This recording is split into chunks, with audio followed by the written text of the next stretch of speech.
Je fais principalement voler des touristes en ce moment sur la région Centre-Val de Loire. On survole les châteaux de la Loire, principalement Chenonceau, Amboise. Donc avec des montgolfières pour une société, en France Montgolfière. Je suis devenu pilote de ballon en rencontrant Philippe Buron-Pilâtre qui organise cet événement, le Grand Test Mondial Air Ballon. Une rencontre du hasard et on a commencé le ballon ensemble et le virus, il m'a transmis le virus et ça ne m'a jamais quitté depuis un peu plus de 30 ans aujourd'hui. J'en ai fait mon métier tout de suite et donc j'en suis à un peu plus de 3500 heures de vol aujourd'hui. Un peu partout dans le monde aussi, j'ai eu beaucoup l'occasion de voyager et faire des opérations dans des sites tout à fait particuliers. Entre autres un vol certainement unique, personne d'autre n'a dû y retourner depuis, en plein milieu du Pacifique sur le lagon de Bora Bora en Polynésie française, ou il y a fort longtemps aussi sur la Birmanie, qui est aujourd'hui un site touristique très, très prisé, mais qui à l'époque n'avait jamais vu de ballon. Aujourd'hui on est dans cette manifestation, donc là c'est les 30 ans de cette belle manifestation, c'est le plus grand rassemblement européen de ballons et on vient fêter ces 30 ans avec toutes les nationalités et des ballons venus du monde entier et on espère que ça va être une grande fête si la météo nous aide pour cette... On devient pilote de montgolfière en passant une licence. On a une licence aéronautique qui nous est délivrée pour la Direction Générale de l'Aviation Civile.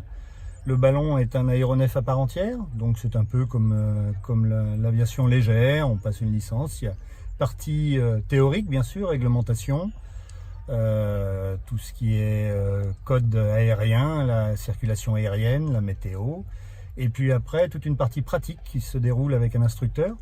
Donc vous êtes en double commande avec un instructeur dans le ballon, et on vous donne les bases, savoir décoller, savoir atterrir, savoir voler en palier. Et puis ensuite, on vous lâche, donc vous faites des solos. Et puis, si vous êtes apte, eh bien, vous avez enfin votre brevet et vous êtes autorisé à aller apprendre et découvrir par vous-même, parce que vous n'avez bien entendu que des bases, on ne sait pas tout.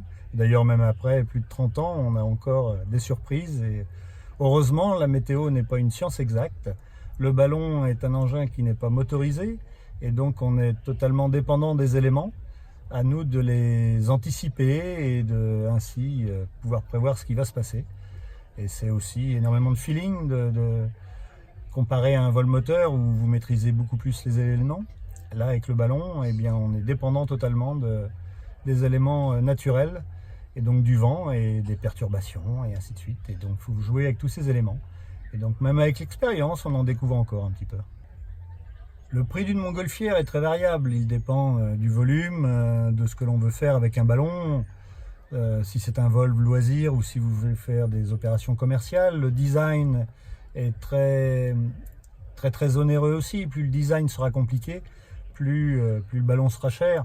On a même aujourd'hui des ballons en forme, ce qu'on appelle des ballons en forme, donc comme des structures gonflables mais qui volent, en forme de château par exemple. Il y avait cet américain Malcolm Forbes qui était passionné de ballons, qui a fait des ballons en forme d'Harley Davidson parce qu'il avait une collection. Il avait un château en Normandie, le château de Balleroy, qu'il a reproduit en ballon. C'est des coûts qu'on ne peut pas imaginer.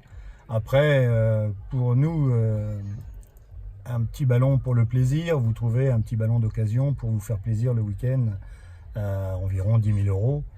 Et puis après, pour des ballons dans des activités commerciales, on monte à 80 ou 100 000. Voilà, mais c'est un outil de travail, on n'est plus dans le même domaine. Après, au niveau de l'utilisation, le ballon, c'est vraiment le plaisir, c'est de voler dans les basses couches. Ce qu'on appelle les basses couches, on va dire entre 0 et 500 mètres. C'est là où on garde la perception du sol, un contact avec le sol. On peut même se permettre de parler avec les gens qui sont au sol, puisqu'on n'est pas motorisé, on n'est pas enfermé. C'est un balcon en fait qui se déplace, le ballon. On n'a pas ce bruit de moteur, on n'a pas cette vitesse non plus. Donc on aime bien garder le contact avec le sol. Après, techniquement, on peut monter très très haut. Lorsque l'on fait des vols alpins, voire même des vols transalpins, on part avec de l'oxygène et on peut aisément voler à 5, 6, voire 7000 mètres sans problème.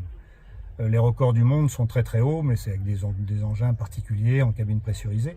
Mais bon, avec un ballon classique, 5, 6 000, voire 7000 mètres, lorsque vous traversez les Alpes, c'est du commun.